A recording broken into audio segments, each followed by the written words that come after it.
Howdy friends, welcome to my video on how to harvest black cherry. So my family and I are sick, it being winter breaking on, and we kind of have a persistent cough that's been going on.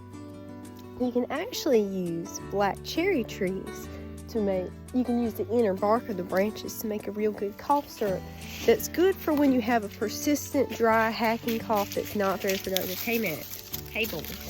Anyway, it's good for when you have a persistent dry hacking cough that's not really productive. It's just non-stop, you can't get any rest. So we're going to try making a cough syrup today with the inner bark of these branches. There are a few little suckers on this tree. See right here, I can reach.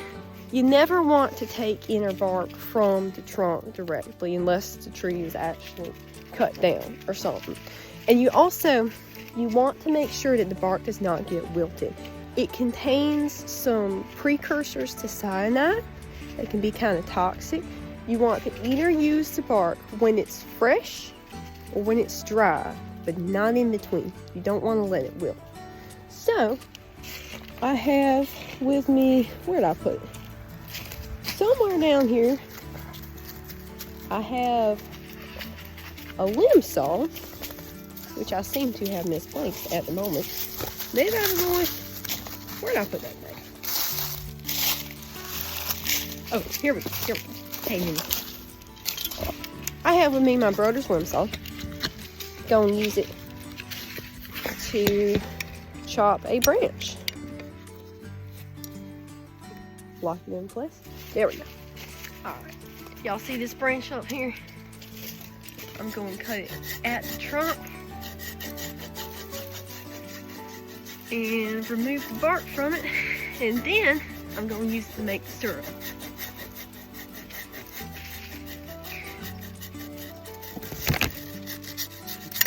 Here we go. Alright. Branch is chopped down. I see it's attached to the tree by a few vines. I will remove those real fast.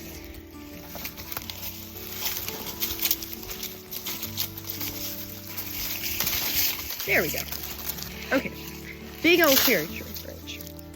Alright, I'm going to take this branch up to a cleaner spot to process it, which is going to be removing the inner bark here. The rule of thumb is if the outer bark is thin enough that you can scrape it off with a fingernail, like I'm doing here, then you can just leave it on there. But if it's not that thin, then you're going to want to take it off. If I was, say, if somebody had cut a cherry tree down and I was using this bark here on the trunk, I would want to remove that.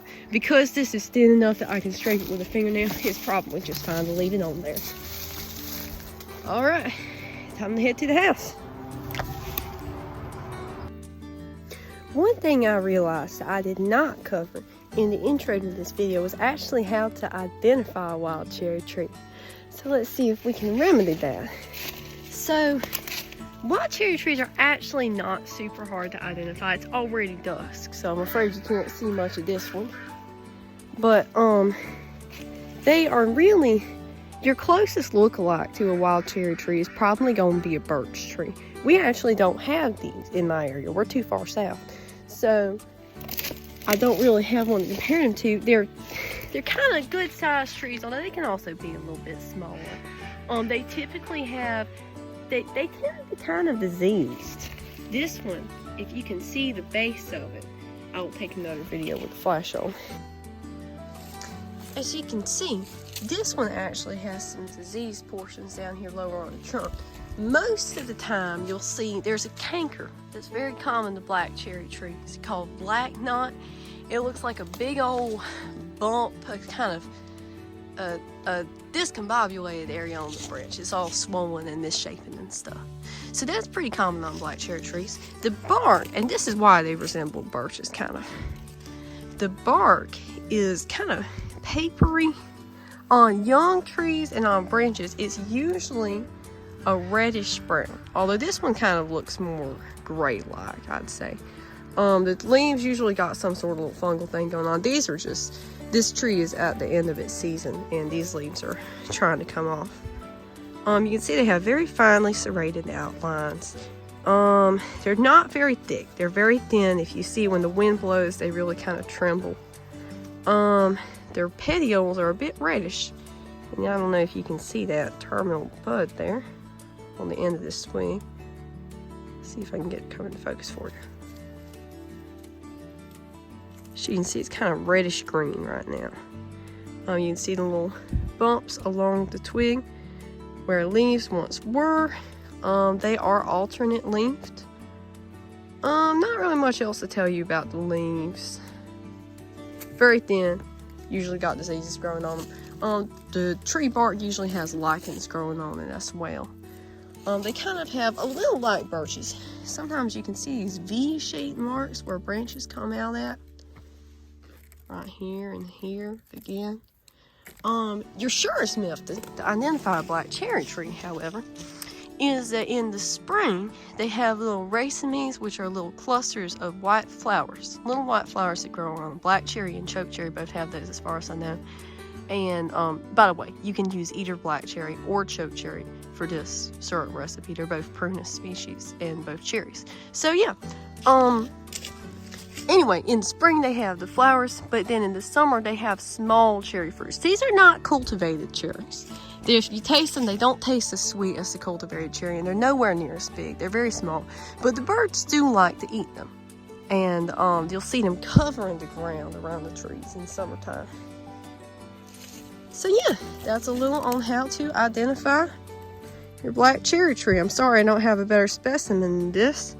Maybe in summer I'll have to do a tree ID video on that. So your surest method to remove the bark off these here twigs is going to be with a little potato peeler of the sort that I have right here. I'm not really sure how I'm going to do this and hold the phone at the same time, so you may just have to use your imagination. But see, there we go. That kind of, see how strong yellow, it's still a little bit green at this point because the tree has just finished the end of its growing season. And I don't know if y'all saw that twig fall just there, but I also want to say that you should never use the fermented bark. So try to only take bark from healthy branches that are not diseased and not dead. That bark should look good and vibrant like this. And it shouldn't have a smell to it. When you smell it, especially if it's dry, it should smell kind of like almonds, kind of like cherries, for example. Hey, man. So yeah, there you have it.